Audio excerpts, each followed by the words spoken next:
Chapter है।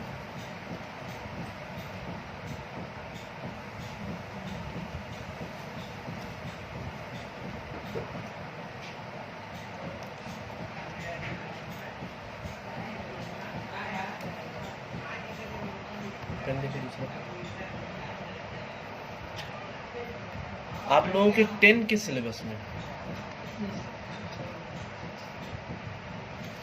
सबसे पहला तो हम लोग समझेंगे कि ये इंटरेस्ट क्या होता है।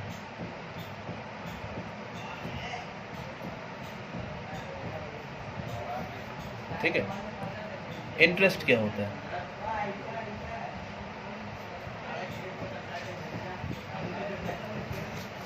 ठीक है, आप लोगों के सिलेबस में इंटरेस्ट को 2 पार्ट में बांट दिया गया है आप लोगों के 10 के सिलेबस में। पहला है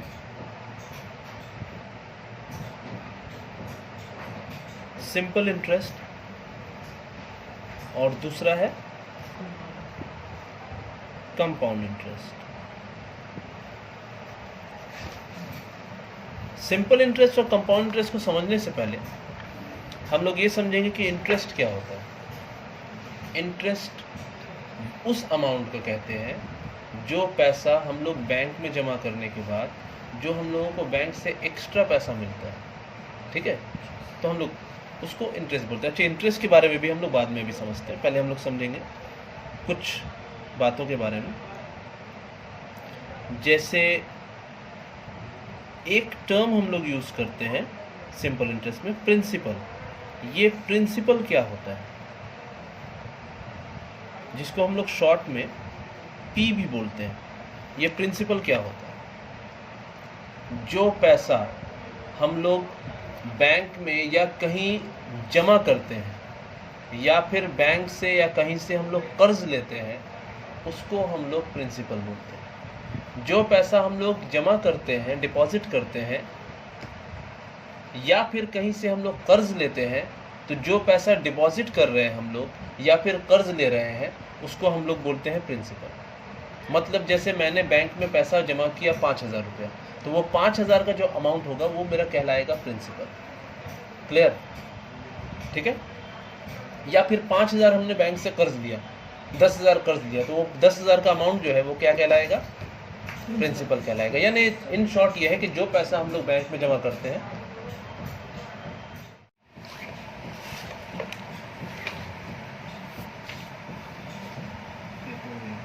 ठीक है, तो प्रिंसिपल समझ में आ गया कि जो पैसा हम लोग बैंक में जमा करते हैं या फिर बैंक से कर्ज लेते हैं, उसको हम लोग क्या करते हैं, हाँ, उसको हम लोग प्रिंसिपल बोलते हैं। ठीक है।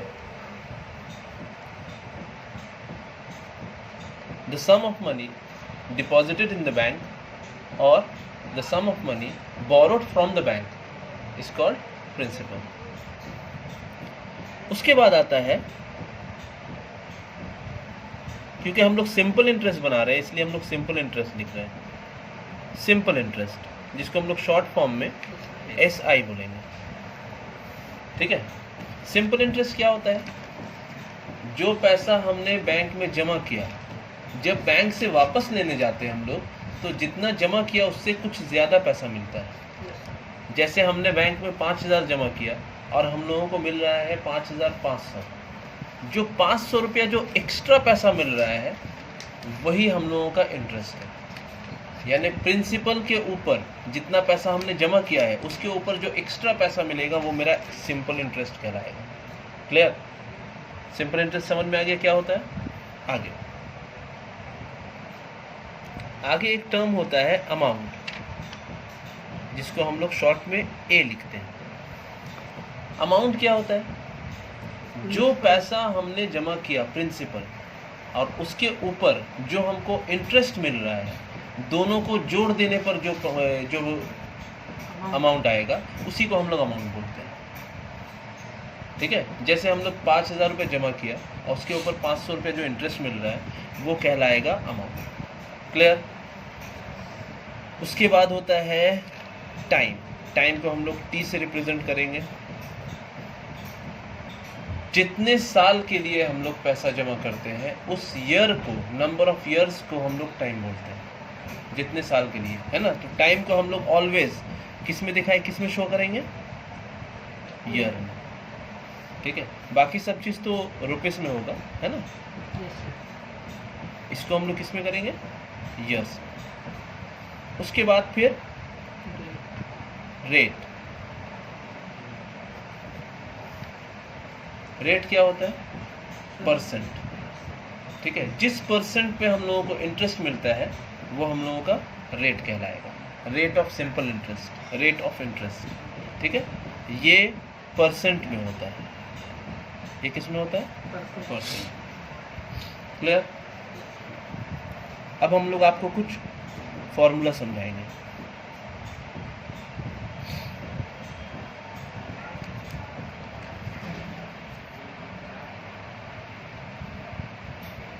अच्छा, फॉर्मूला समझाने से पहले हम थोड़ा सिंपल इंटरेस्ट और कंपाउंड इंटरेस्ट के बारे में थोड़ा समझा देते हैं कि सिंपल इंटरेस्ट और कंपाउंड इंटरेस्ट में फ़र्क क्या होता है। जैसे मान लेते हैं हम लोग कि सिंपल इंटरेस्ट जो है वो 10% है। मान लेते हैं हम लोग कि सिंपल इंटरेस्ट क्या है, वो 10% है। तो अगर हम लोग बैंक में जमा करते हैं 5,000 रुपया, तो हम लोगों को इंटरेस्ट कितना मिलता है, एक साल में 500 रुपया। अब ये 5,500 हो गया, दूसरे साल में फिर जब हमको 500 इंटरेस्ट मिलता है, अब कितना हो गया, ये 6,000। तीसरे साल में हमको फिर इंटरेस्ट मिला, कितना मिला, 500। अब ये कितना हो गया, 6,500। फिर चौथे साल में हमको 500 मिला, फिर कितना हो जाएगा, ये 7,000। बोलिए, समझ में आया। तो ये है सिंपल इंटरेस्ट, 1 साल का, 2 साल का, 3 साल का, 4 साल का, टोटल मिलके कितना हो जाएगा,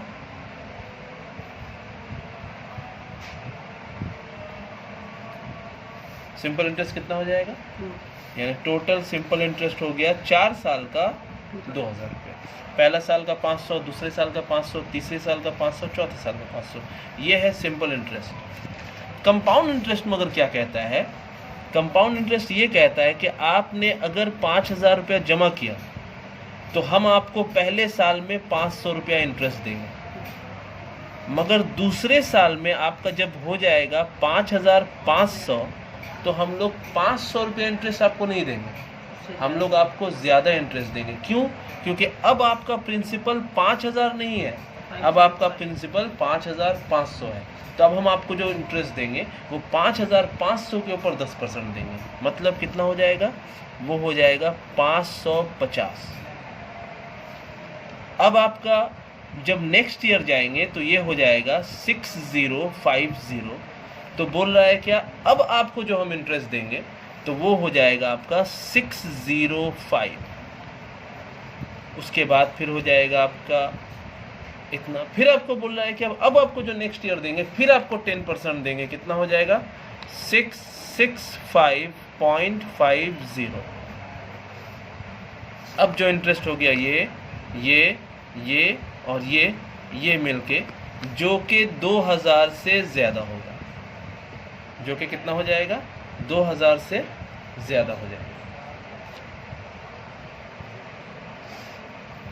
अब आएगा कितना, 2320.50। ठीक है। तो ये हो गया कंपाउंड इंटरेस्ट। तो अब आपको समझ में आ गया कि सिंपल इंटरेस्ट और कंपाउंड इंटरेस्ट में फ़र्क क्या होता है। सिंपल इंटरेस्ट मतलब क्या होता है कि एक बार जो आपका एक इंटरेस्ट डिसाइड हो गया वही इंटरेस्ट आपको हर साल मिलते जाएगा। मगर कंपाउंड इंटरेस्ट में क्या बोलता है कि हर साल आपका प्रिंसिपल चेंज होगा, हर साल आपके यानी प्रिंसिपल में जो इंटरेस्ट ऐड होगा तो एक नया प्रिंसिपल बन जाएगा, फिर उसके ऊपर एक नया इंटरेस्ट निकलेगा, फिर उसके ऊपर एक नया प्रिंसिपल बनेगा, फिर उसके ऊपर एक नया इंटरेस्ट निकलेगा। ये चीज़ को हमको जाकर सीखना है कंपाउंड इंटरेस्ट के चैप्टर में, क्योंकि अभी हम लोग प्रिंसिपल वाला यानी सिंपल इंटरेस्ट वाला चैप्टर सीख रहे हैं। तो हम लोग अब सिंपल इंटरेस्ट का फॉर्मूला कुछ लर्न करेंगे। ठीक है। तो इसमें पहला फॉर्मूला अमाउंट का, अमाउंट का फॉर्मूला क्या होना चाहिए? Principal plus simple interest. जो पैसा हम लोग जमा किया है बैंक में 5,000 रुपया, उस पर 500 रुपया हमको इंटरेस्ट मिला, टोटल मिलके मेरा क्या हो जाएगा? तो यहाँ पर लिखेंगे हम लोग क्या, P प्लस SI, ये एक फॉर्मूला। दूसरा फॉर्मूला हम लोग आते हैं सिंपल इंटरेस्ट का। सिंपल इंटरेस्ट का फॉर्मूला क्या होगा? अमाउंट में से प्रिंसिपल को हम लोग माइनस कर देंगे तो सिंपल इंटरेस्ट मालूम हो जाएगा। उसी तरह से हम लोग प्रिंसिपल जब मालूम करने जाएंगे, प्रिंसिपल, तो अमाउंट में से सिंपल इंटरेस्ट को माइनस कर देंगे। तो ये 1, 2, 3 फॉर्मूला। इससे हटकर हम एक फॉर्मूला आप लोगों को समझाना चाहेंगे यहाँ पर। जैसे मान लो कि हमने 5,000 रुपया बैंक में जमा किया, तो ये मेरा क्या कहलाएगा? ये मेरा कहलाएगा प्रिंसिपल। चलो, अब इसके ऊपर अगर हमको इंटरेस्ट निकालना हुआ, ठीक है, तो 10% मान लो इंटरेस्ट है, तो 10% इसका हम लोग कैसे निकालेंगे? 10/100, है ना? अगर हमको 5,000 का इंटरेस्ट निकालना होगा 10%, तो हम लोग कैसे लिखेंगे? 10/100। ये कितना साल का इंटरेस्ट हुआ? 1 साल का। अब हमको अगर इसका 3 साल का इंटरेस्ट निकालना होगा, तो हम लोग इसको क्या करेंगे? into 3 कर देंगे। अब देखिए यहाँ पे ये 5,000 जो है वो क्या है? प्रिंसिपल है। और ये 10% क्या है? रेट है। और नीचे क्या है? 100। और ये 3 टाइम है। तो ये एक फॉर्मूला क्या बन गया? P into T into R/100। तो हम लोग जो हमेशा फॉर्मूला रटते थे, तो वो फॉर्मूला कहाँ से आया है ये देख लीजिए। क्लियर? तो अगर हम लोगों को एक और फॉर्मूला सीखना है यहाँ पर सिंपल इंटरेस्ट का, सिंपल इंटरेस्ट का फॉर्मूला क्या हो जाता है? P into R into T/100। Clear? अच्छा, ये जो फॉर्मूला लिखाया है ये किस चीज़ का फॉर्मूला है बताओ तो? ये SI का फॉर्मूला है, सिंपल इंटरेस्ट का। क्लियर? ये फॉर्मूला मेरा क्या हो गया? सिंपल इंटरेस्ट का फॉर्मूला हो गया। देखो एक चीज़ ध्यान से, हम लोग क्या करेंगे, ये 100 को सिंपल इंटरेस्ट के पास ले जाएंगे। यहाँ देखो, 100 को क्या करेंगे? सिंपल इंटरेस्ट के पास ले जाएंगे, तो क्या हो जाएगा? SI into 100। और यहाँ पर इज इक्वल टू में क्या बचेगा बोलो तो? P बचेगा, R बचेगा और T बचेगा। क्लियर? अब देखो यहाँ पर अगर हमको P मालूम करना होगा तो ये दोनों को नीचे ले जाएंगे, R मालूम करना होगा तो ये दोनों को नीचे ले जाएंगे, और T मालूम करना होगा तो ये दोनों को हम लोग नीचे ले जाएंगे। क्लियर? जैसे अगर हमको प्रिंसिपल मालूम करना हुआ, प्रिंसिपल, है ना, तो हम लोग क्या करेंगे? SI into 100, नीचे किसको ले जाएंगे? R into T को। तो यहाँ लिख देंगे R into T। दूसरा, अगर हमको रेट मालूम करना होगा तो हम लोग क्या करेंगे? लिखेंगे SI into 100 और नीचे क्या लिख देंगे? P into T। क्लियर? दूसरा, अगर हमको टाइम मालूम करना हुआ तो हम लोग क्या करेंगे? SI into 100 और क्या करेंगे हम लोग? P into R को नीचे लिख देंगे। ये हो गया फॉर्मूला। इसको समझ लेना अच्छा से, ताकि आगे रटने की जरूरत नहीं पड़े। क्लियर?